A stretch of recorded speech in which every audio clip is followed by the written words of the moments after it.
గంజాయి కేసులో నిందితుడికి 10 ఏళ్లు జైలు శిక్ష పడిందని నర్సీపట్నం డీఎస్పీ శ్రీనివాసరావు తెలిపారు. 2014 నవంబర్ 22న అప్పటి ఎస్ఐ జోగారావు పోలవరం బ్రిడ్జ్ వద్ద వాహనాలు తనిఖీలు చేస్తుండగా 183 కేజీల గంజాయి పట్టుబడిందన్నారు. 2014 నవంబర్ 22వ తేదీన అప్పటి ఎస్ఐ గారు జోగారావు గారు పోలవరం బ్రిడ్జ్ దగ్గర వెహికల్ చెకింగ్ చేస్తుండగా 183 కేజీలు గాంజా దొరికిందండి. దాని మీద క్రైమ్ నెంబర్ 121/2014 ఎన్డీపీఎస్ యాక్ట్ కింద కేసు రిజిస్టర్ చేసి అందులో ముద్దాయిని అరెస్ట్ చేసి రిమాండ్ పంపించడం జరిగింది. గర్జి సత్యబాబు సన్నాఫ్ అప్పలరాజు 29 సంవత్సరాలు, యాదవకులం, పోలవరం గ్రామం, చీడుగుమ్మల పంచాయతీ, గొల్గొండ మండలం అండి. ఆయన అరెస్ట్ చేసి రిమాండ్కి పంపించారు. స్వాధీనం చేసుకున్న గాంజాని కూడా ట్రాక్టర్లో తీసుకొస్తుండగా మరి సీజ్ చేయడం జరిగింది. దాన్ని ఇన్వెస్టిగేషన్ చేసి 2015లో ఛార్జ్షీట్ ఫైల్ చేయడం జరిగింది. ఆ తర్వాత కేసు ట్రయల్కి వచ్చింది. ట్రయల్ని సక్రమంగా మన గొల్గొండ ఇన్స్పెక్టర్ గారు నర్సీపట్నం రూరల్ సిఐ రేవతమ్మ గారు ఆధ్వర్యంలో, ఎస్ఐ రామారావు గారి ఆధ్వర్యంలో ఈ కేసు కోర్టులో ప్రొడ్యూస్ చేయడం జరిగింది.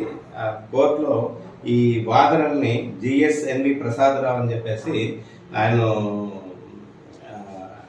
పిపి గారు ప్రజెంట్ చేశారు కేసుని.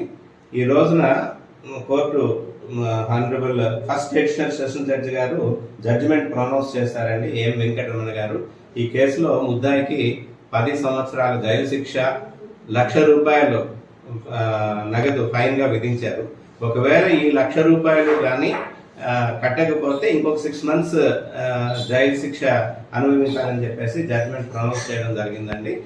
అందుకు ఈ కేసులో ఇది సక్సెస్ఫుల్ గా ఇన్వెస్టిగేట్ చేసినందుకు గాను అప్పుడు ఎస్ఐ జోగారావు గారికి, అట్లాగే ఈ కేసుని కోర్టులో సక్రమంగా ఇప్పుడు ట్రయల్లో విట్నెస్లు ప్రొడ్యూస్ చేసి టైంకి సాక్షులందరినీ ప్రొడ్యూస్ చేయడం, వాళ్ళు రీడ్ చేసి కోర్టులో ప్రొడ్యూస్ చేసినందుకు గాను ఇప్పుడు ప్రస్తుత కోర్టు కానిస్టేబుల్ దుర్గాచారి గొల్గొండ పోలీస్ స్టేషన్లో పనిచేస్తున్నారు ఆయన, అలాగే ఇన్స్పెక్టర్ రావతమ్మ గారికి, రామారావు గారికి, అందరికీ కూడా మన జిల్లా ఎస్పీ గారు అభినందనలు తెలియజేశారు.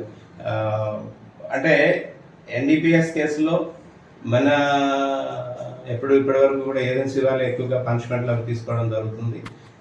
ప్లెయిన్ పీపుల్ కూడా ఇదే మండలానికి చెందిన వ్యక్తికి గాంజా కేసులో ఇన్వాల్వ్ అయితే జైలు శిక్ష విధించబడింది. ప్రజలందరూ కూడా ముఖ్య గమనిక, ఎటువంటి పరిస్థితుల్లో కూడా ఈ ఎన్డీపీఎస్ విషయంలో ఇల్లీగల్ యాక్టివిటీస్ లో పాల్గొనవద్దని చెప్పేసి, వాళ్ళ భవిష్యత్తును నాశనం చేసుకోవద్దని చెప్పేసి మేమందరికీ కూడా తెలియజేస్తున్నాము. అలాగే ఎక్కడైనా సరే ప్రజలకు బిజినెస్ ఏంటంటే, ఏదైనా ఈ డ్రగ్ ఎన్డీపీఎస్ అనేది చాలా డేంజరస్, ఇది వ్యవస్థనే సర్వనాశనం చేస్తుంది. ఎవరైనా త్రాగినా ఎటువంటి విషయాలు ఉన్నా సరే ఇమీడియట్ గా మాకు తెలియజేయాలని చెప్పేసి, వాళ్ళ మీద స్ట్రిక్ట్ గా యాక్షన్ ఇనిషియేట్ చేస్తామని చెప్పేసి తెలియజేస్తున్నారు.